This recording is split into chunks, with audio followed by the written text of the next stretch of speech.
Well, good afternoon, everyone, and welcome to Go Beyond. My name is Amy Parsons, and I am filling in today for the amazing Alyssa Robinson. And I'm here with Senior Pastor Daniel Humbert. How are you, Daniel? Hey, I'm good. I'm good. You have a good Thanksgiving? I did. It was a little odd. We didn't do the whole turkey on Thursday. We kind of did a little ham on Tuesday, and then just did some fun stuff this weekend. And you My know, hunch is most everybody had a different kind of Thanksgiving this year. it was, but still good and lots to be thankful for. So, Indeed. Yeah. Yeah. so we started this cool new series, Unstoppable Christmas. I suppose I say cool. I'm biased because I get to be a part of the team that picks those, but it's been really powerful in our worship meetings. And this week is about hope. So we are talking today about hope. I love And so we're going to kind of dig into that. I saw your lips move. Did you say I something? just said I love that topic. I know it really is great. And I think these questions that we've got prepared are really good ones.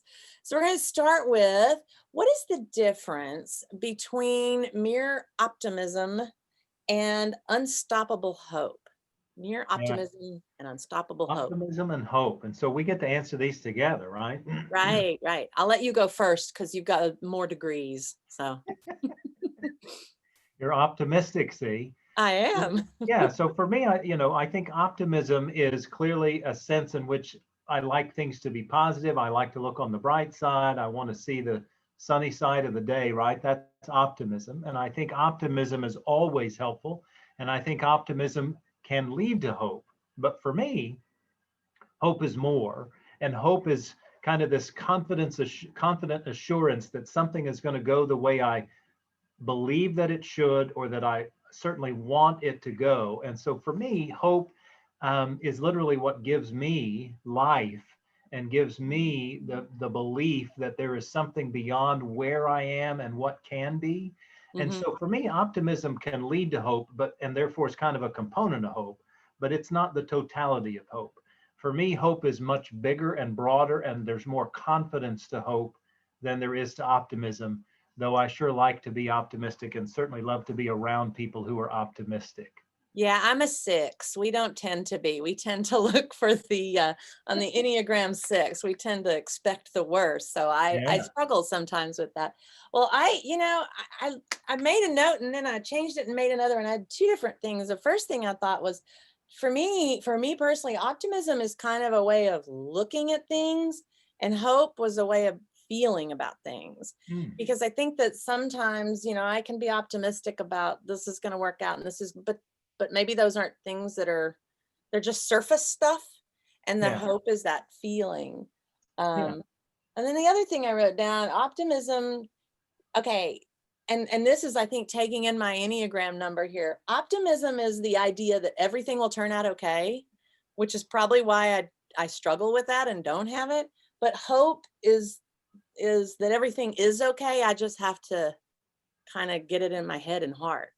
Yeah. And I also think that optimism is what I call an everyday concept. That is to say, it's a common concept. Whether it's a Mhm. part of your everyday or not is, another thing. But whereas for me, hope is very much faith based, right? That is to say, Mhm. you can have hope without being a person of faith, but I believe that that hope is tied to our faith as followers of Jesus. And so there's something richer and deeper and more fulfilling about hope than optimism, at least for me. And so, to me, that's one more distinction: is that there's a faith-based element to hope, versus optimism is can be for anybody, right? So, So they're in the challenges, feeling the hope, even when you feel pessimistic or yeah, that's lack exactly right. optimism. It's sort of, and we'll talk about this in a couple of weeks, but it's sort of like the difference between joy and happiness. Uh-huh. Hopefulness is deeper and richer than optimism. And, Yeah. and I think it takes us farther than optimism can, even though clearly optimism is a great thing and helps us every day if we have it, right? And it looks on the glass half full versus half empty kind of a deal. And so I love hope, and it is our business, if you will. For those of us in professional ministry, as you and I are, that's what we're in the business of, is offering hope. is offering this opportunity to know that things really are better than they may be, and Mhm. that there is possibility even when things may not be going our way. So yeah, that's a Yeah. great analogy. Part of what I love about the Monday Go Beyond is that these are from the Huddle guide that other people can have Mhm. access Right. to, and that they're designed, of course, by nature to be dialogical like what we're doing. And so I Right. love that part of it. Right. And on that, I encourage anybody out there, put your comments, and if you're watching on Yeah, Facebook or if you're on the church online, dig in there with some comments, and whether we go over them now necessarily or later on, there is a link to the Huddle guide in the description too. So be sure and check that out. All right. How about this one? Who in your life might need to hear that Jesus can bring them hope? yeah. Well, I'm certainly not going to name names, but I think we run into people like this every day. I think in particular of a friend of mine from high school. We're not close, but we go way back because high school was way back for me. And we maintain connection on social media, and I think of him often because he often struggles with lack of hope. He often struggles with even lack of optimism. And so I share with him where I can, the powerful gift of hope. Sometimes I talk about it in the context of faith in Jesus, but sometimes I just talk about it in the context of needing to know there's something beyond where we are currently, because of Mhm. course that's really what hope is, right? Is that I need to know there's something past where I am right now. I mean, I think, for instance, of people who commit suicide. They clearly have lost all hope, right? Right. And they feel as though there's nothing beyond where they are currently, and there's no hope, no sense that anything can get better. And so for me, for a person as a person of faith, I believe strongly that that's our stronghold, if you will, is to know that there's something beyond where I am right now. I mean, Right. hope, of course, is the basis of our faith, right? That there is life beyond this life, that there is life beyond death, that there is hope beyond whatever my circumstances are. Mhm. And so I, I think you know this. My sister took her life, and there was for years I struggled with how did I fail her? How did I fail offering her hope? Because that's what she lost, right? Was hope. She didn't believe that there was anything past this. And so after a while, I finally realized I am not the one who can help her to. I'm not the one to give her hope so much as I'm the one to help lead people to hope, right? I can't have the hope for somebody else. I can only have hope for myself, but I can point others to the hope of Jesus or to the hope of something beyond where we are. So, Sure, sure. Yeah, and that's important. Yeah, the first thing that came to my mind when I read this question, who in your life might need to hear that Jesus can bring them hope? First thing I thought, as much as this sounds like a cheat answer, everybody to yeah, some extent. I think it's easier to think, is there anybody who doesn't need to hear that? And I think that all of us at some point, I can remember times in my life where I really needed to hear that, whether raised in the church and that's always been a part of your life, or whether it's brand new. um, we all get that hopeless feeling right, at, right. at times. And Yeah. And I agree with you. We all need it. And in fact, that's why we believe, at least I know it's why I believe, I can only assume it's why you believe in Jesus is he gives us that, and he offers us the opportunity to know that there really is light beyond this darkness that I may be facing, that there really is something beyond where I am. And to me, mhm, that's the hope. So, mhm. Yeah, that's powerful.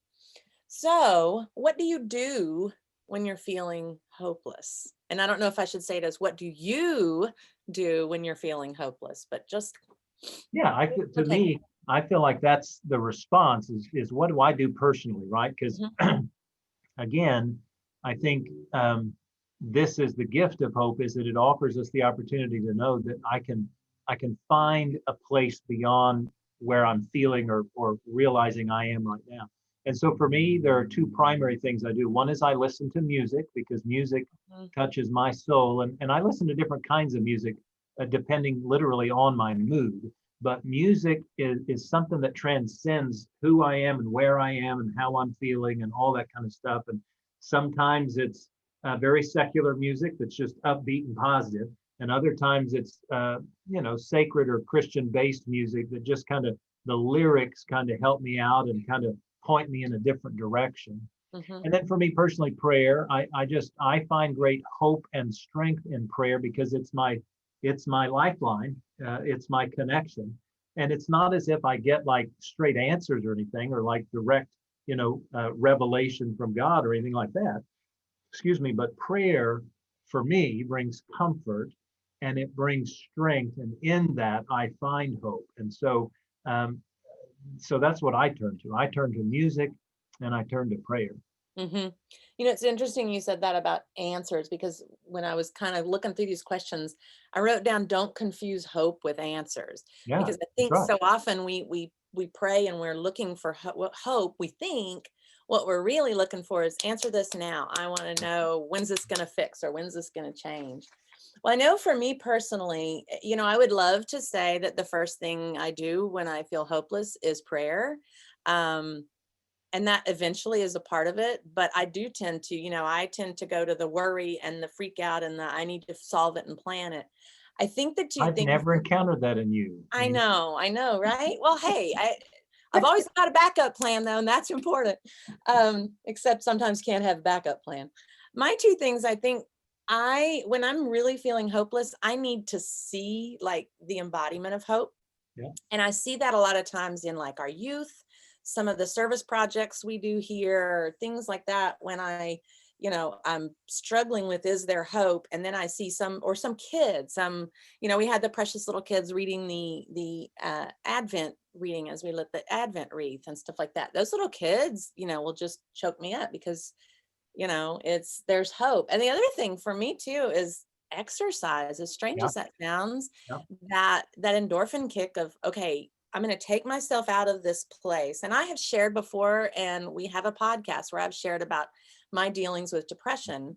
And while that's clinical depression and a chemical imbalance, sometimes that kind of stacks like this with feeling hopeless. And so getting up, physically moving, going for a walk, I'm no, crazy cardio, all of that kind of stuff, but just getting up and moving around, sometimes changing that scenery really helps. Absolutely. I agree. I'm a exercise hound, if you will, and I know that that exercise is so necessary to me for maintaining both just a sense of physical stamina, if you will, but also, like you say, the positive attitude and the hopeful attitude.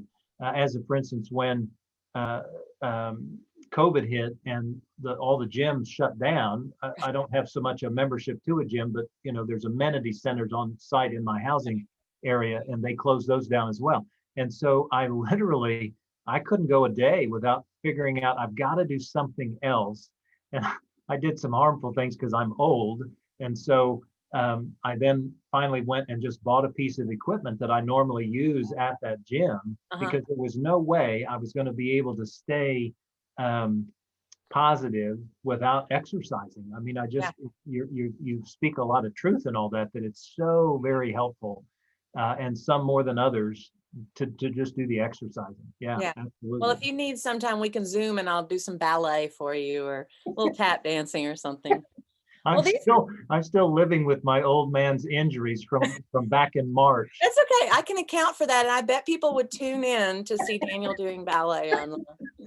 Well, these are great questions. And we would really love to have some, you tell us more, and what do you do when you're feeling, and maybe give us some ideas to try.